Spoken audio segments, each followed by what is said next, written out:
Welcome to a particularly soul-infused episode of Love Soul with a super special guest who has shown his soulful metal on some of the most vulnerable, joyful, and uplifting chart-topping music ever produced. His collaborations read like the who's who of soul royalty, from Stevie Wonder and El DeBarge, Jill Scott to John Batiste and Erykah Badu. A genre-crossing virtuoso, this gifted musician is bringing his gorgeous fusion of soul, gospel, and R&B to Australia this month, and it gives me great pleasure to welcome multi-Grammy award-winning singer, songwriter, and producer extraordinaire PJ Morton to Love Soul. Welcome to the show, PJ. All right, thank you. I got to bring you on the road with me with that introduction. Say that everywhere. Nah, God, thank you. You're welcome. It's my first off, how are you over there in New I'm doing Orleans? great. Yeah, I'm doing great. I'm home. We've been keeping busy, you know. It's already a busy year, but great problem to have. And I'm just Yeah. excited. Can't wait to get over there to Australia and start to play. It's like it's gonna be our first tour of the year. So we can't wait to kick it off and get back on the road, you know. Yeah. Well, we can't wait to see you. You've got so many fans here, and I think you Okay. bring a level of soul and a level of audience connection that just blows so many of these modern artists out of the water. Oh, thank you so much. I appreciate you saying that. We love it. We love it. So I need to jump straight into your life and your music mantra. I've been doing some Okay. research.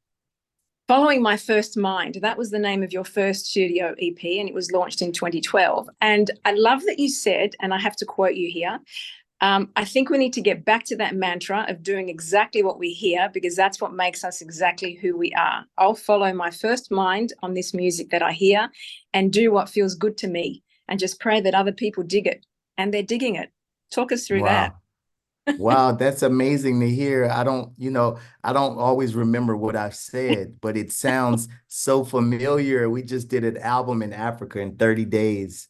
And that was the mantra was you just got to trust your instincts. Sometimes I give myself so much time that I'm able to overthink myself out of things and, overthink myself out of what made a song special. And ultimately, I think we're given that feeling to listen to it. You know what I'm saying? Because we're Yeah. individual and no, it doesn't need to sound more like that. It needs to sound exactly like you heard it. And so it's crazy to hear myself say that. I got a tattoo that says FMFM, following my first mind, but hearing that is amazing because I still believe it 100%.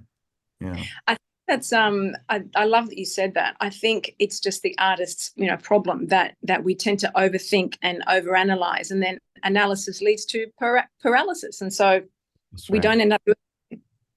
Yeah. Um, you grew up as a preacher's kid, so you've got gospel in your blood, Mr. Morton. But one of your Hmm. favorite things is Purple Rain, with hits like Darling Nikki and Oh all yeah. sorts. So, Yeah. so is it all good for the soul? Yeah, I mean, I think ultimately it's the gift. I mean, it's hard to deny the genius of Prince, and the genius of that expression. I think everything has its place, and but it'd be hard for me to deny that that is in fact good for the soul, the way Prince expressed and the way he showed his gift, of music and the way he played instruments. I'm going with yes. I'm going with the yes on that being good for the soul for sure. What did your father think though when you said, "Listen, Daddy, I'm going to be listening to Purple Rain for the rest of the week"? Forget Well, I the. did. I didn't say that. Yeah, I didn't say that. That was one of the things. It wasn't time for me to tell him that quite yet. I was just internalizing it. But no, I wasn't gonna let him know that I was, watching them take a dip in Lake with Minnetonka. Okay. There we go. There we go. No, I wasn't ready to tell him. I had to sneak with my friends to watch that part. So I think the question is, how do you internalize a genius like Prince? how do you internalize it? I mean, Yeah. I think you don't have a choice in a way. It's like for me, it was just the music, the level of music, the integrity in the music. You knew that Right. he wasn't playing around with it. Like he took every note serious. The way he crafted songs, the way he connected to people.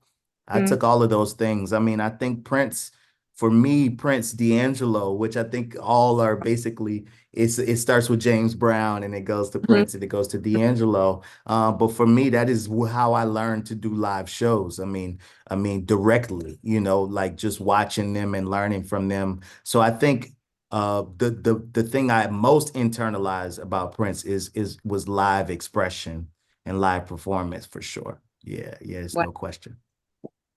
So speaking of Prince and the obvious connection to soul, uh, when you because you're now grown, so I'm sure your father knows that you've got a Prince fetish, dare I say? Yeah, I mean, my dad remixed Purple Rain. I don't know if you guys know this. Yeah, Really? it's a song we have called yeah, Let It Rain, Wow. and it was actually a huge song for my father, like a very popular song. But at the end, it's got like the same progression. At the end, he goes,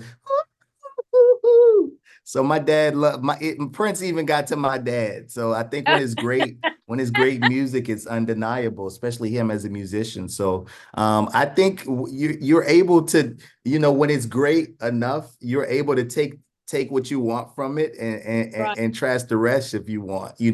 But like I said, what's undeniable is undeniable. So it even got to him, and he would be singing that. We would sing that in churches all around the world. So Prince Oh made my it God. there as well. Yeah, yeah. You can So look it up, but he kills I, it.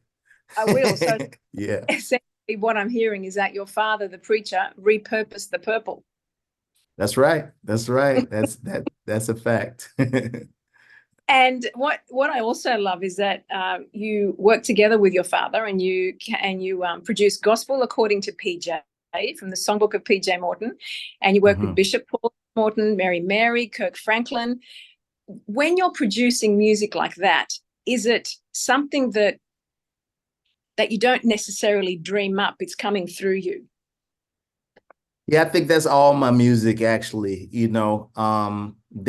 don't put on a different hat to do gospel, a different hat to do pop, to do R&B or soul. Right.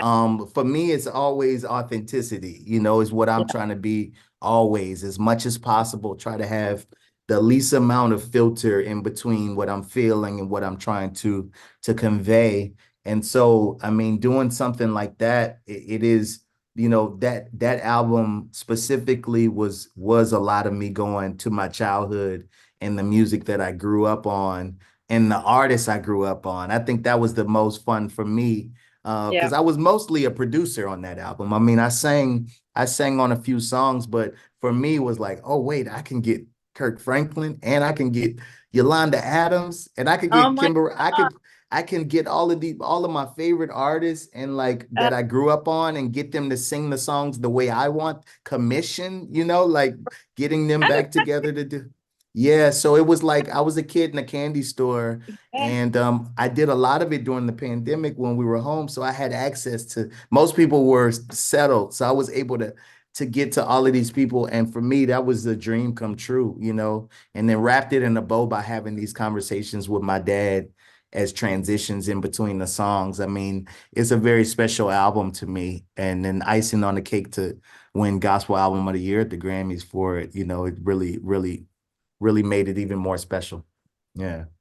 Well, that to me says loud and clear that you were on path. When you produced that album, you found the positive in what was obviously a very unsettling time in the world. I love that. I Yeah. love that. Yeah. Yeah. Speaking of your childhood, though, Mhm. PJ, a little birdie tells me that your mother tried to make you have piano lessons That's um, right. and music, and you said, "I'm not doing it." Well, because she was my mother, I did it initially, but it didn't last long. Yeah, no, she really, my mother was a big classical music fan, and I think the way she grew up also, she only saw that one path.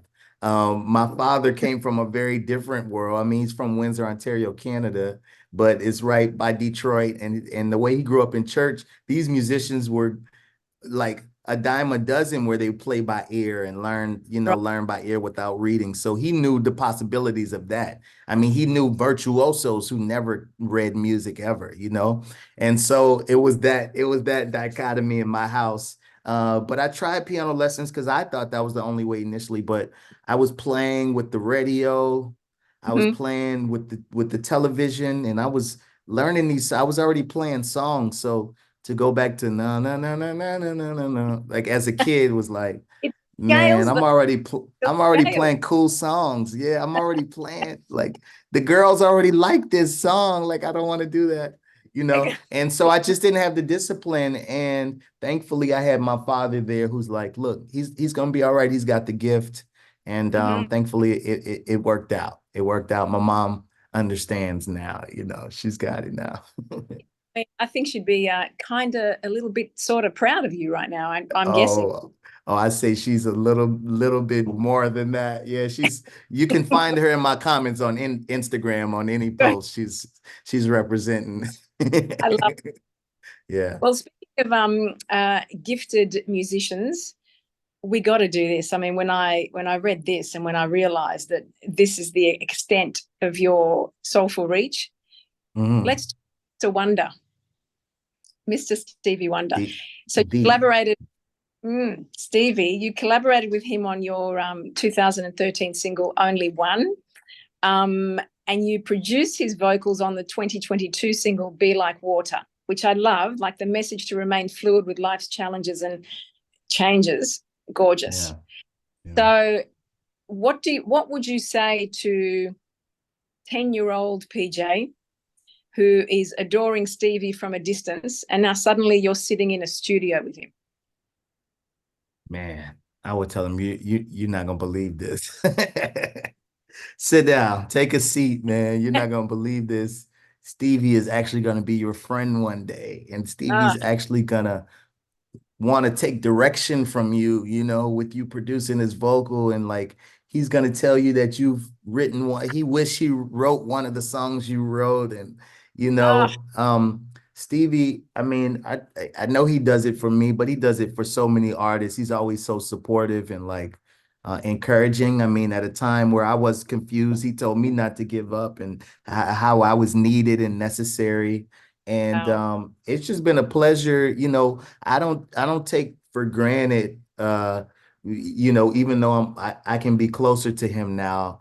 I realize who that is and what he's done and what he represents. And I'm always in awe. I mean, he doesn't want me to be in awe, right? So I try my best to just chill because he just wants to chill. He's like, we're friends.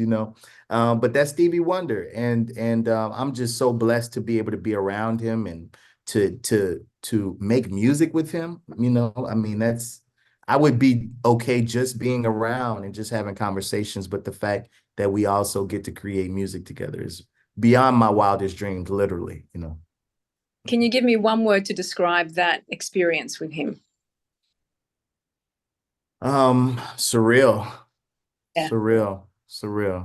Yeah, love it. yeah. I appreciate that we don't have that much time with you, so I've only got a couple more things that I need to explore. Okay. Aside from the fact a little bit of fangirling at the end of our conversation. Um, so your current single, "Please Be Good." Yeah. Uh, what inspired you to bring that song to life? Yeah. Well, I mean, I was in Lagos, Nigeria. I went on a trip in October to the continent of Africa for 30 days. We went from South Africa to Cape Town, Cape Town to Johannesburg. Then we went to Nigeria, Ghana, and Egypt. And I um, put pressure on myself to write an album in 30 days because I wanted to trust those instincts we're talking about. Mm-hmm. Just following my first mind without like Yeah. having time. And Please Be Good. One thing I don't usually do is a lot of outside production. I generally produce my own stuff. But in that spirit of trying things, I was like, all right, let me be open to producers. And I met this guy, P Prime, in Nigeria, and he started playing these beats, and then he got to this track, And I mean, I immediately took out my phone and started humming melodies and like it was immediate. It was immediate. And I wanted to trust that melody. So that exact melody that I wrote right there, hearing it the first time, I eventually put lyrics to. And you know, I wasn't forcing it, but if the sound of Africa was there, then I was gonna let that be. Whatever it was, I was gonna let it be. So I love that you can hear the African influence on it, the you know, the Afro beats, the I'm a piano vibe that's on there. Just came through naturally. We really didn't force that. And you know, for me, it feels like a PJ song. It feels like an R&B song, but it's mixed Def- with that. And I think when you merge that stuff, you know, you get something new and beautiful. So I'm really happy with it. what how does your songwriting, how is the fact that you're a father influence your artistry? Hmm, that's a great question. Because I was an artist long before I was a father. I Yeah, think for me, I think it just makes me um, probably, you know, think even deeper. I mean, thinking is something I try not to do when creating, but so yeah. so I would say that it makes me more aware. Just because I deal with so many things, so many different issues, different personalities, it makes me more open, you know, and more aware to other Mhm. people and other things. And I think ultimately just opens me up, you know, to the world. It doesn't make me more sensitive because I've always been that. I've always had that sensibility. So I think they just enhance that, you know, having kids just enhances that. It's the greatest love you'll ever know. That's what I feel. No, I'm that's a a mother. fact. Yeah, so That's a fact. um, yeah, I can't speak enough about that, but we don't have much time together right now. So, but here's something that I find quite fascinating, and I've only discovered this about you in the last 24, 48 hours, that Okay. you've written a memoir, Saturday night, Sunday morning, staying true Yeah. myself from the pews to the stage. That's right.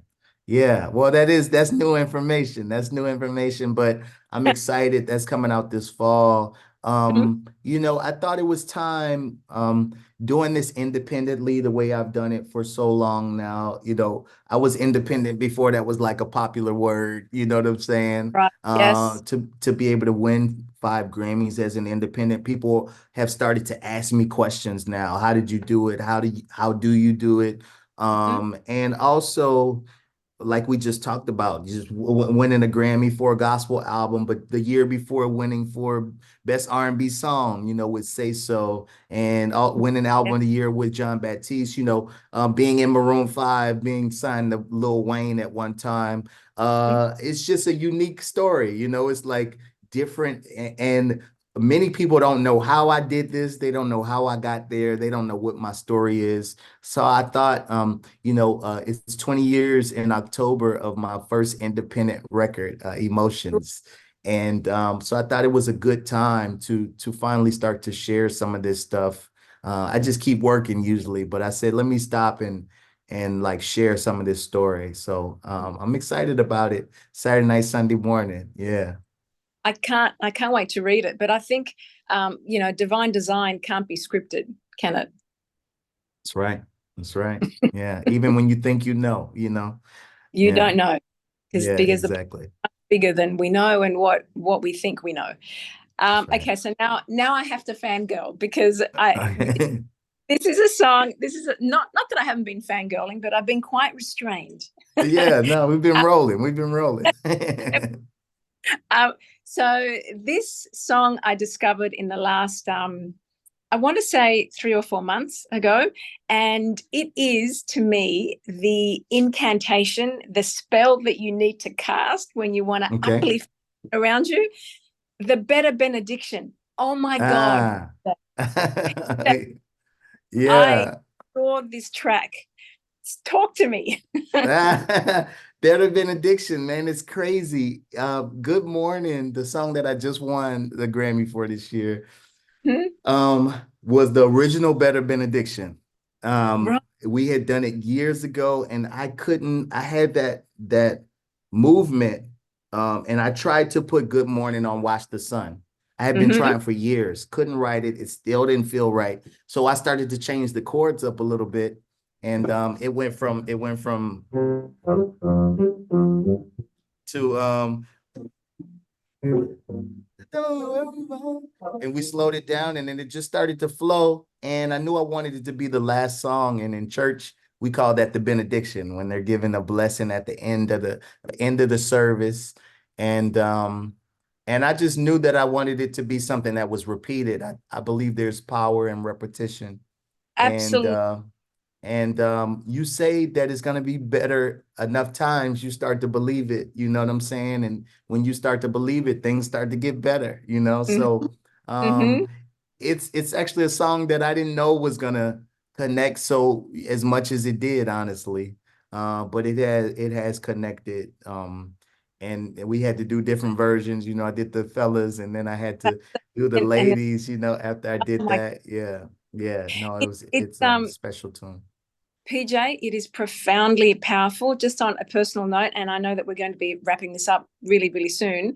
I experienced something in a professional sense where I wasn't, treated particularly well in a job that I had, and there was one line in the in the ladies' version of Better Benediction where Kira Sherd, I think that's how you Mm. pronounce it, Kiara, where yeah. if they counted you out, oh, they They can't can't count. count. They can't count. Yeah, yeah. Yeah, it can't Love be that. right, you know. They counted you out. It can't be right. They can't They count. Yeah. can't be. Can you give it the bars? Huh? Oh, let's see. Don't worry about it, leave it alone. It will get better, better. Hope you believe it by the end of the song. It will get better. And, Yeah. ah, love you. Yeah. Love Thank you. Love you too. you. So lastly, and I hope that we can catch up in Sydney, we've got a Love Soul t-shirt. Do you want it in black or white, PJ? Let's do. I like. No, I want the white. I want the white one. I can see the white one. I can wear that with anything. Yeah. Okay. All right, Yeah. beautiful. We Yeah. will we will get you a white one. Joe, I want you to come into the conversation if you've got a quick question for our beautiful PJ before I ask him the seminal Love Soul question. All What right. size shirt should we get you? Can't wait to see you here in. Oh, a What? large, a large. Yeah. Okay, okay. And I'm just thankful Yeah. that you had time today to spend with us and to Of share your course. creativity, because Love Soul is about connecting with others through creative arts and music and songs and conversation. So thank you for connecting with us. My pleasure. Yeah. My pleasure. PJ, what do you think of when I say the words Love Soul? Oh, you just brought up my kids. What love soul together? What do I think of? You saying? Yeah. Okay. Love soul. Wow. Love soul. Um, I think of the fact that I do love soul music and I love soul. I think soul is ultimately the thing that we can't explain and the thing that connects not non-verbally. It just connects from heart to heart. And I think love does the same thing. So those two words are connectors, I believe. And yeah, that's what I think of when I think of love. So You've just given me yeah. goosebumps. Love it. Word. PJ, it's just been an absolute huge, huge pleasure to talk with you this afternoon or this morning, this evening. I've Yeah. lost Oh yeah, all. it's all good. We're all over. We're all over. Yeah, it's my pleasure. Thank you for having me. And hopefully we can catch up with you in Sydney. And to what do you want to say to all your Australian fans who can't wait to see you? Yeah, I'll see you soon. I mean, I'm gonna give you everything I got on that stage. I can't wait to connect with everybody and hear you sing along with me, sing back to me. It's gonna be a give and take, and I can't wait. It's gonna be a good time.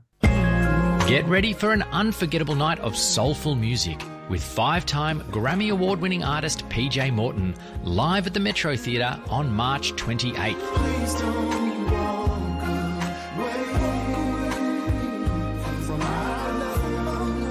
Join us for an evening filled with incredible melodies and infectious rhythms that will have you dancing all night long. Secure your tickets now at bluesfesttours.com.au before they're gone. PJ Morton at the Metro Theatre, March 28th. Get your tickets today. Proud East Side sponsor.